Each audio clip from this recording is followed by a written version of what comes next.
Hello mga Jai, so ato'y bahagi karon ang atong napalit nga bagoong nga daghan og asukar. So pila atong palit ani? $10 ni siya mga Jai. Kaya naaman siya sales tax baya. So muna siya kadaghan. 6 ounces ka na siya og 14 ounces na lang diay siya. Okay. So mao na siya no. Syempre simple ra mag-abri di na na-i-explain. Baho kay siya mga Jai. So ato na nang ilabog ang butanganan.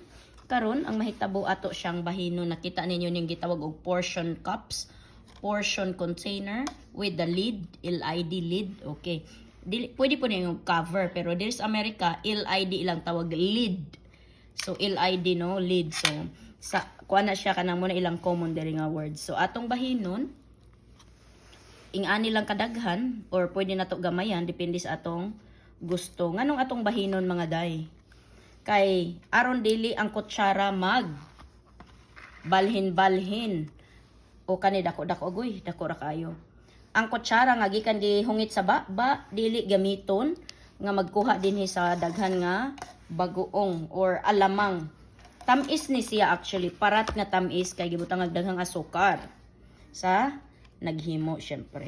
Unya, natay mga portion cups. Kaning uban nga portion cups, kadto ning akong mga nakuha gikan sa mga store nga magpalit bitaw kanya tagaan kag mga like vinegar, sauce. So ako siyang gi-keep, gi-recycle na ko siya for the purpose like in ani. Ako siyang reuse for my own like bagoong ra gyud akong ginahati ay kani dako siya nga butanganan. So I don't know unsa ni nga portion ilang gihatag or testing man siguro to. So mao na siya no, anak kana daghan na kay siya dapat ay daghan na kay mga day. So dili day nako siya gyud mahati tanan. Ang mahitabo kay daghan pa magbilin. So ato siya ibalik ang taklob ug ibutang nako siya sa freezer. Kaya di mamadawt ag kanira moy akong pero daghan na kay ni siya for one. Actually, taganta mo sample, butangan akong suka aron makita ninyo nga padaghanon ako siya. Kay bitaw parat siya, di ba? So kanina lang atong butangag suka. Ay na ninyo imay ng rubber band nga ako pong i-reuse. Tan-awan ninyo, mudaghan siya kay na may vinegar. So aslom ang vinegar with the parat, it's called appetizer. Mga gulay nga tabang or rice, ulam na ni siya. Labi nagma-budget ka. Mao na limong sudan, okay ra kayo. Nya daghan na kag vitamins nga imnon, so it's called nagihapon kay supplement sa imong body bisag wa ni nutrients, di ba? Okay.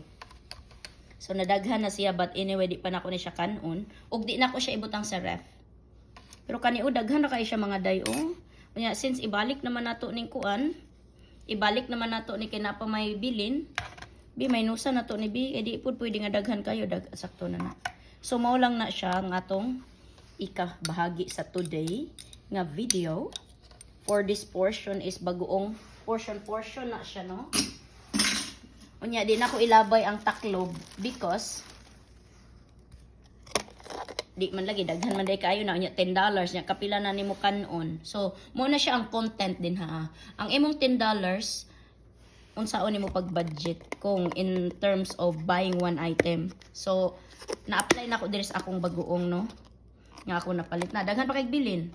So nay mangayo na tong amiga di pangayo lang kay bahinan ta mo pagdamog inyong gagmayng sudlanan kay bahin-bahin ta sa atong mga si tawag ana salt kidney. But anyway, ayaw ninyo kauna nga pure kay kuan kay siya parat. Okay?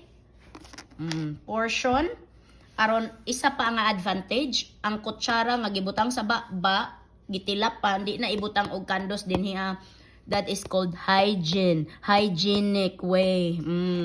Okay, og na day mang bahagi day ta dapat ing ana jud nga ways ba bitaw. Very simple pero dako na siya nga tabang mag-share sa imong personality unsa ka when it terms of your ways of life ba. Okay, bye na.